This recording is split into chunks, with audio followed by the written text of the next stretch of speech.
At Sylvia Mora's home in Westlands, Nairobi, she dotes on her two children, one with autism and the other epilepsy. Are you okay? Are you okay? Mora is among thousands of parents struggling to care of their able different children.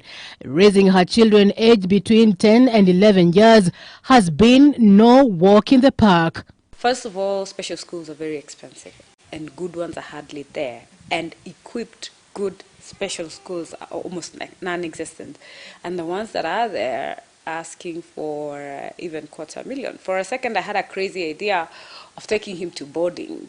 Footing medical bills and paying for their education is Mora's greatest challenge. She is sometimes faced with a shortage of drugs, which in turn interrupts treatment routine. Because some of these medications have side effects, especially for like our CP fellows, you will find that, and anticonvulsants, they eat away on the bone. So you have to supplement with calcium and zinc and all those things. You have to do annual tests. We have to keep checking his brain activities. That's the EEG. You have to check liver function because his system is working overtime because it's processing all this medicine. The mother of three feels that much is not being done. She hopes that the government can invest more on public facilities for children with disabilities.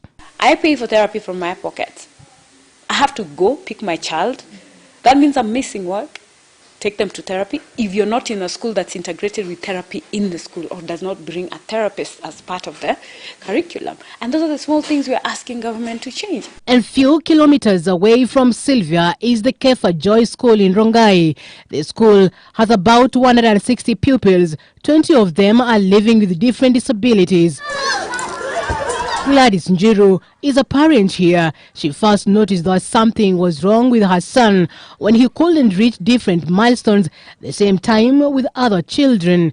But despite financial challenges, Gladys is determined for her son to receive a good education. She maintains that not all parents can withstand the challenges that come up with children with special needs, and some tend to hide them following societal stigma. My call to every parent who's got a special kid, let them bring them out. You see, the fact that I accepted my son is like this and I have to deal with it, I embrace it, I find how to teach him. If he learns differently, I will teach him differently. The caregivers here are hopeful that children's rights put in place will see all accorded some privileges. So we need to have workshops where they can do carpentry, those who are good in carpentry, tailoring, IT skills. We need to give them, so we need computers. They are able to do a few things. They can be employed and be self-employed. The best thing that is required is to create awareness among parents to accept these things early. You know, when they see, they don't hide. Sandy Dorsey is a language pathology specialist and an international advocate for children with special needs. She works with Private Smiles for Speech Foundation, which aims to empower children with communication problems living in disadvantaged communities around the world. We all have differences. We all do things, you know.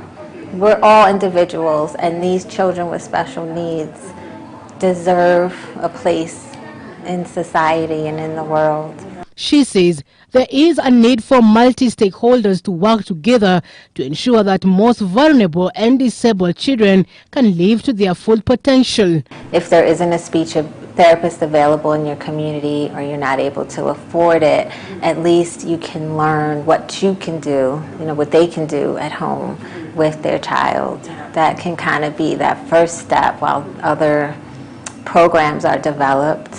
Faith Anula, K24 Evening Edition.